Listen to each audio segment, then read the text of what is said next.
Hello, Iowa City. You are listening to KRUI News at Noon with your host and news director. My name is Katie Kuntz. It's currently 86 degrees today, and I hope you all had a great holiday weekend. Your headlines today, we're looking at some unfortunate news, some gun violence. We've got a plane crash, and great news for the University of Iowa breaking some records. So be sure to listen in. Research at the University of Michigan in Ann Arbor shows that nearly a quarter of all young adults ages 14 to 24 who have been assaulted and are in the emergency room are also gun owners.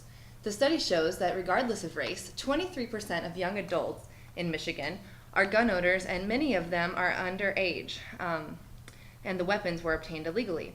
The study was conducted in a hospital emergency room and also concluded that those with guns were more likely to want to seek revenge against their assailant. Though race was not a factor in the gun ownership, the study did conclude that of Michigan teens who owned guns, the most prevalent gun owners were the wealthy young males.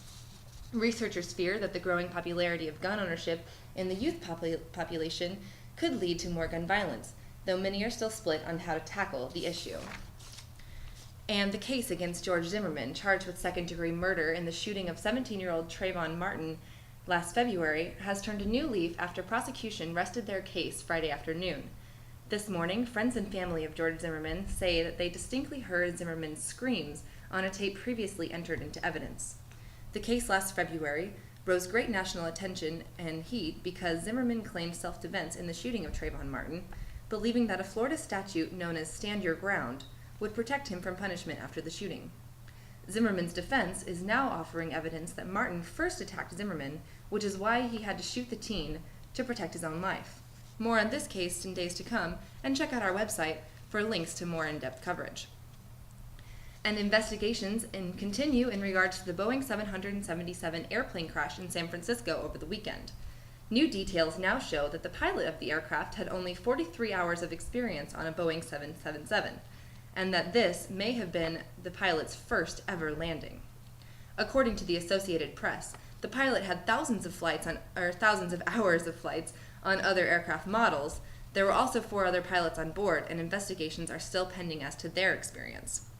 The flight, which left Seoul, South Korea Saturday morning and crashed into the San Francisco airport that same day, resulted in the deaths of 2 passengers and injured 182 more.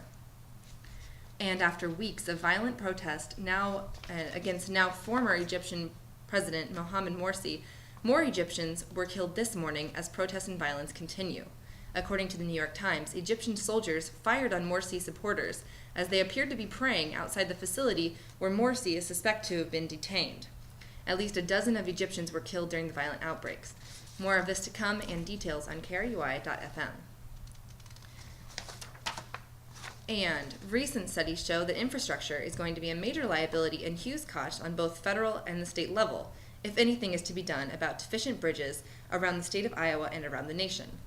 Iowa is ranked 6th in the nation for the most amount of bridges, according to the Daily Iowan, but in the surrounding areas of Des Moines, as many as 23% of bridges are considered structurally deficient or got a grade 4 out of 10 in federal guidelines. Near Iowa City, there are as many as 25 deficient bridges within a 10-mile radius. However, the Department of Transportation has several repair projects planned in coming years. And a couple of young Iowa explorers made a grand discovery during their summer holidays over the weekend. While playing in a creek, they discovered what researchers now believe to be a 20,000-year-old mastodon tooth.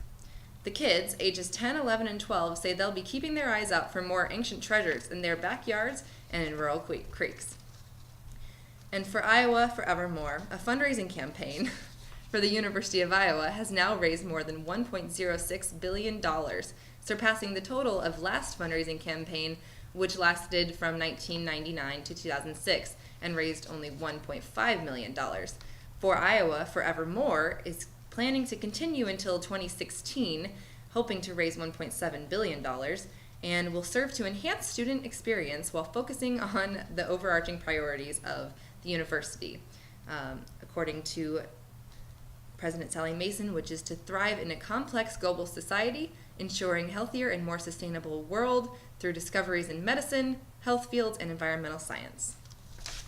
That's your news update for today. It is currently 86 degrees. We're looking at a high of 89. Tonight, a low of around 75. It says there's a chance of rain around 40%, and tomorrow we're looking at some scattered thunderstorms. Thank you so much for tuning in, and I hope you have a great Monday.